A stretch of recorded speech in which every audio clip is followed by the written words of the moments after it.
Welcome to another video. So last ভিডিওতে আমরা যেটা করেছিলাম যে গিটের একটা টার্মিনাল ইনস্টলেশন করেছিলাম যেটা হচ্ছে গিট ব্যাশ। এখন টার্মিনালের মধ্যে আমরা জাস্ট ভার্সনটুকু কমান্ড করেছিলাম, তাই তো? তাহলে এখন যে জিনিসটা দেখবো আমরা যে টার্মিনালের মধ্যে কমান্ড কিভাবে কাজ করে বা টার্মিনাল কিভাবে কাজ করে। So let's move. আমরা এখন যেখানে আছি সেখানে আমাদের একটা ফোল্ডার ক্রিয়েট করতে হবে। সো আমরা যদি ফোল্ডার ক্রিয়েট করতে যাই, right button, new and folder, folder আসে এবং তার একটা নাম দিলাম, আমরা তার নাম হচ্ছে আপেল। এখন আপনার যদি এটা নাম চেঞ্জ করতে মন চায় তাহলে হচ্ছে রিনেম আপেলের করে দেবেন অরেঞ্জ, ঠিক আছে? আর যদি এটা রাখতে মন না চায় তাহলে হচ্ছে যেখান থেকে ডিলিট করে দিতে পারেন বা সরাসরি শিফট ডিলিট করে দিতে পারেন, একই। আমি আপাতত বোঝানোর জন্য শিফট অ্যান্ড ডিলিট প্রেস করলাম। এখন এই কাজটাই আমরা করব, বাট টার্মিনাল থেকে করব। তো টার্মিনাল থেকে যদি করতে হলে তো আমার এখানে টার্মিনাল ওপেন করা লাগবে। সো এটা আমরা গিট ব্যাশটা ওপেন করলাম। সো আমি যখন গিট ব্যাশ করলাম তার পজিশন হচ্ছে কোথায়? এক্সাম্পল। তার মানে আমরা যেখানে আছি সেই ফোল্ডারটার নাম হচ্ছে এক্সাম্পল, ঠিক আছে? এখন আমরা বলতেছি যে ভাই এটার মধ্যে আমরা একটা ফোল্ডার ক্রিয়েট করব। এখন ফোল্ডারটা তো আর ফোল্ডার নামে চিনবে না, আমরা নাম বলছিলাম কি তার একটা কি ওয়ার্কিং ডাইরেক্টরি অর্থাৎ ডাইরেক্টরি। এখন আমরা একটা ডাইরেক্টরি তৈরি করবো, that means make directory. Make ডাইরেক্টরির সংক্ষেপ হচ্ছে M K and DIR directory. তুমি আমার জন্য একটা মেক করো ডাইরেক্টরি, ঠিক আছে, যার নাম হচ্ছে আপেল। সো দেখেন যখনই আমি টার্মিনালের মধ্যে মেক ডাইরেক্টরি আপেল করলাম, ওই যে চলে আসছে আপেল নামের একটা ডাইরেক্টরি ক্রিয়েট হয়ে গেছে। ফাইন। এখন আপনি যদি এটা রিনেম করতে চান তাহলে কি করবেন? তাহলে রিনেম হচ্ছে মুভ করো কারে, সরি, মুভ করো আপেলকে অরেঞ্জ নামে। তার মানে এই আপেল হয়ে গেছে অরেঞ্জ। তাহলে যেই কাজগুলি আমরা দেখতে পারতেছি না, সো সেই কাজগুলি এখানে কমান্ড আকারে হচ্ছে। কারণ আমরা যদি এটা দেখতে না চাই, তার মানে আর এম ডিআইআর অর্থাৎ রিমুভ করো ডাইরেক্টরি, কি নামের ডাইরেক্টরি আছে? অরেঞ্জ নামের। ফাইন। তাহলে আমাদের টার্মিনাল কাজ করে এরকম বিভিন্ন কমান্ডের কি আমরা ব্যাক এন্ডের কাজগুলি দেখতে পারি না। হ্যাঁ, আমাদের উইন্ডোজ সিস্টেমেও এরকম বিভিন্ন কমান্ডের মাধ্যমে কাজ করে, ঠিক আছে? সো আসছে এখানে। এখন আমাদের ধরেন এখানে আমরা একটা ফাইল লিখলাম, ঠিক আছে? যে ফাইল একটা টেক্সট ডকুমেন্ট নিলাম, এটার নাম দিলাম হচ্ছে index.txt, ঠিক আছে? এখন index.txt এই যে আমার এক্সাম্পলের মধ্যে আমার যে একটা ফাইল তৈরি করছি সেটা যদি আমি দেখতে চাই তাহলে এটা আছে লিস্ট ls। দেখেন ls দেওয়ার সাথে সাথে এটা কি চলে আসছে? index.txt। আবার যদি আমি এখানে এসে বললাম যে না, এটার নাম আমি দিলাম হচ্ছে contact.txt। ফাইন। আপনি যদি আবার ls দেন, index.txt contact.txt। আমি যদি index.txt-টা ওপেন করি,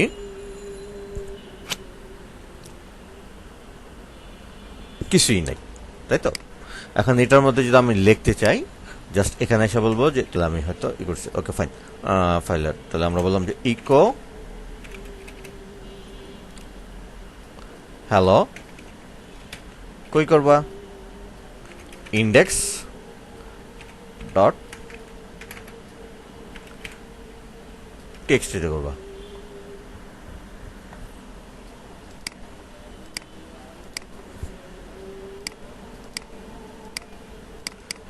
ওই হ্যালো চলে আসছে না? আসছে মানে আমি প্রথমে ওইটা মিস্টেক করে ফেলছি, ঠিক আছে, ওই সাইন দিতে। ফাইন। তো চলে আসছে। তাহলে আমরা এই যে কাজগুলো যেটা নর্মাল আমি এখানে লিখতে পারতেছি সেই লেখাগুলি আপনার এই টার্মিনালের মধ্যে ব্যাক এন্ডে করা যায়। তো টার্মিনাল এভাবেই কাজ করে বিভিন্ন কমান্ডের মাধ্যমে। তাহলে যে আমরা যদি ডাইরেক্টরি তৈরি করি তাহলে হচ্ছে মেক ডিরেক্টর বা mkdir, দেন এটা যদি রিনেম করা লাগে তাহলে আমাকে ইউজ করা লাগবে হচ্ছে মুভ, আর যদি ডিলিট করা লাগে রিমুভ rm, ঠিক আছে, mv। তারপর লেটস সি আমরা এখানে আরেকটা ডাইরেক্টরি তৈরি করি। এই ডাইরেক্টরিটার নাম দিব হচ্ছে আপেলি, MKDIR অ্যাপেল। বাট আমরা চাচ্ছি যে আপেল যে ডাইরেক্টরিটা তার মধ্যে যেতে, তাহলে আসবে হচ্ছে চেঞ্জ ডাইরেক্টরি, অর্থাৎ সিডি চেঞ্জ ডাইরেক্টরি আপেল। এই যে দেখেন আমার এইটা চলে আসছে কোথা থেকে, এক্সাম্পল থেকে। এখন চলে গেছে আমরা কিসে, আপেল। অর্থাৎ যে ডাবল ক্লিক করে যে আমার পজিশনটা চেঞ্জ হয়ে যাচ্ছে, সেই কাজটা হইতেছে চেঞ্জ ডিরেক্টরির মাধ্যমে। ঠিক আছে, এখন যদি আমরা এক স্টেপ ব্যাকে যেতে চাই, তাহলে আবার লিখবো সিডি ডট ডট দিলাম, তো দেখেন কোথায় নিয়ে চলে আসছে, এক্সাম্পলে। তার মানে আমি এই যে ব্যাক স্কেপ দেওয়ার পর আবার এক্সাম্পলের মধ্যে চলে আসছি। এই স্টেপগুলো আমাদেরকে পরবর্তীতে বেশ কয়েকবারই ফলো করা লাগবে। ঠিক আছে, সো এবার আসেন, আমরা এতক্ষণ দেখলাম টার্মিনাল কিভাবে কাজ করে। এখন আমরা গিটের পর্যায়ে যাইনি। সো গিটটা যেহেতু আমরা মানে ডাউনলোড করে ইনস্টল করছি, আমাদের একটু সামান্য কাজ রয়ে গেছে। সেই কাজটা কি, কাজটা হচ্ছে আমাকে কনফিগারেশন করতে হবে। এখন কি কনফিগারেশন করব, অনেক কিছুই কনফিগারেশন করা যায়। ঠিক আছে, তার মধ্যে আমরা যে আপাতত যেটা করব সেটা হচ্ছে ইউজার নেম করব, ইমেলটা করব। কোড এডিটর লাগে না, বাট কোড এডিটর করা যায়। ঠিক আছে, তো কনফিগারেশন করার জন্য আবার কয়েকটা স্টেপ বা কয়েকটা লেভেল আছে। তো কনফিগারেশন লেভেল কি কি, সিস্টেম, গ্লোবাল, লোকাল, অর্থাৎ তিনটা লেভেল দেখা যাচ্ছে। সিস্টেম লেভেলটা হচ্ছে যে আমাদের ওই যে পিসিতে যে তো ধরনের ইউজার থাকবে তার জন্য, গ্লোবাল হইতেছে ওই কারেন্ট যে ইউজার আছে তার আন্ডারে যত ফোল্ডার টোল্ডার অর্থাৎ রিপোজিটরি আছে তার জন্য, আর লোকাল হইতেছে শুধুমাত্র একটা ইসের, মানে আপনি ওই কি বলে ওই ফোল্ডারের ভিতরেই কাজ করবেন, তার মানে লোকাল। ওকে, ওই সিস্টেমের মধ্যে কাজ করতে পারবে না। ফাইন, তাহলে আমরা কিভাবে করব, আমি যেটা প্রেফার করি সবসময় গ্লোবাল। আমি যদি কনফিগারেশন করতে চাই গ্লোবালে কিভাবে করব, তাহলে গিট, তারপর স্পেস, কনফিগারেশন করতে চাইছি দ্যাট মিনস কনফিগ, কোন লেভেলে হবে, গ্লোবাল লেভেলে হবে। দেন আমরা কি করতে যাচ্ছি, ইমেল। তো ইমেল করলে আপনার ইমেলটা দিয়ে দিবেন।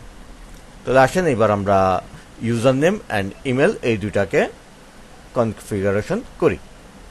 গিট বেসটা ওপেন করা লাগবে, এবং লাস্টের দিন আমরা দেখছিলাম কিভাবে টার্মিনাল কাজ করে। ফাইন, তাহলে এবার আমরা বলবো যে ভাই আমরা কি করতে যাচ্ছি, আমরা করতে যাচ্ছি হচ্ছে কনফিগারেশন। তাহলে আমরা এসে বলবো যে ভাই গিট কনফিগ, কোন লেভেলের, গ্লোবাল লেভেলের। এবং প্রথমে কি করতে যাচ্ছি, আমরা যে ইউজার তার একটা নাম দিতে যাচ্ছি, that means user dot name.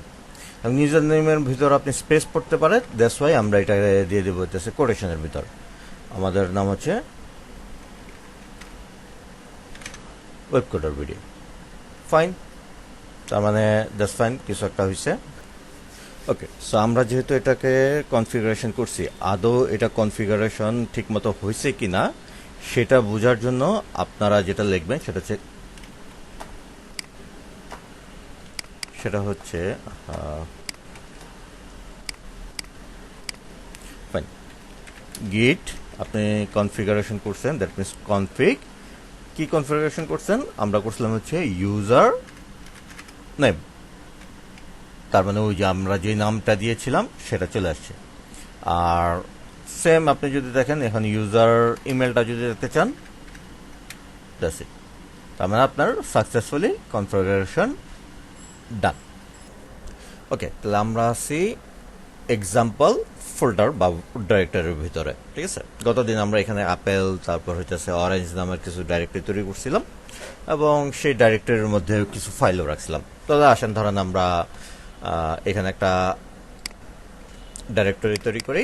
তাহলে ডাইরেক্টরি তৈরি করার জন্য আমাকে লিখতে হবে মেক ডাইরেক্টরি, অ্যান্ড আমাদের হচ্ছে আপেল। ফাইন, এখানে আমরা আপেলের ভিতরে যাব, that means change directory apple.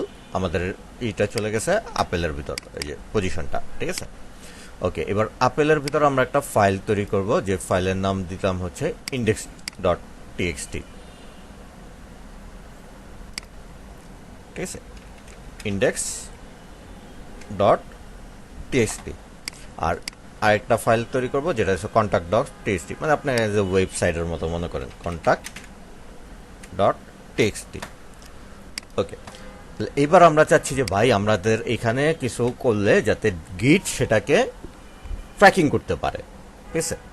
তাহলে গিটটাকে আপনাকে এই যে ফোল্ডারে কাজ করবেন বা ওয়ার্কিং ডাইরেক্টরিতে কাজ করবেন সেইখানে আপনাকে কি করা লাগবে, তাকে কল করা লাগবে বা তারে আপনি কি সেট করে দিবেন। তাহলে গিটটাকে সেট করার জন্য আপনি গিট INIT মানে ইনিশিয়ালাইজ করো, ঠিক আছে? গিট INIT করলেন, দেখেন আপনার এখানে বলছে যে একটা এমটি গিট রিপোজিটরি হয়েছে কোথায়, আপেলের ভিতর ডট গিট নামে, বাট আপনার এখানে কোনো ফাইল দেখাচ্ছে না ডট গিট। বাট আপনি যদি এখানে এলএস যে ফাইলের লিস্টটা দেখেন সেখানেও কিন্তু দেখাচ্ছে না। বাট যখনই আমরা গিটটাকে ইন্ট্রোডিউস করলাম এখানে দেখেন একটা কি চলে আসছে, মাস্টার নামের একটা কথা চলে আসছে।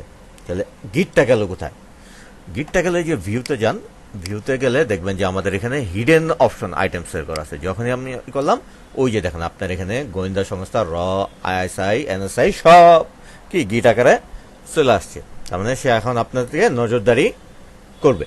তাহলে গিট ডট গিট যেই রিপোজিটরি তৈরি হয় সেটা আপনার কি আকারে থাকবে, সেটা আপনার হিডেন অবস্থায় থাকবে, ঠিক আছে? এখন হিডেন অবস্থা দেখা যাচ্ছে আপনার দেখি তো অল দেই, এই যে দেখেন। তার মানে হিডেন অবস্থার ফাইলগুলি যদি আমরা দেখতে চাই তাহলে এই যে লিস্ট বা আমাদের যে ফাইলগুলি আছে দেখার জন্য ls, এবং এটার পাশে যদি আমরা অল দেই তাহলে আপনার কি এই যে গিটের হিডেন অবস্থা সহ সে চলে আসবে। আর এখানে একটা নতুন কথা আসছে মাস্টার, সমস্যা নাই আমরা এটা আসবো, ঠিক আছে? তার মানে এখন আপনি কি করলেন, আপনার প্রজেক্টের ভিতর গোয়েন্দা ঢুকাই দিলেন, সেই গোয়েন্দার নাম হচ্ছে গিট।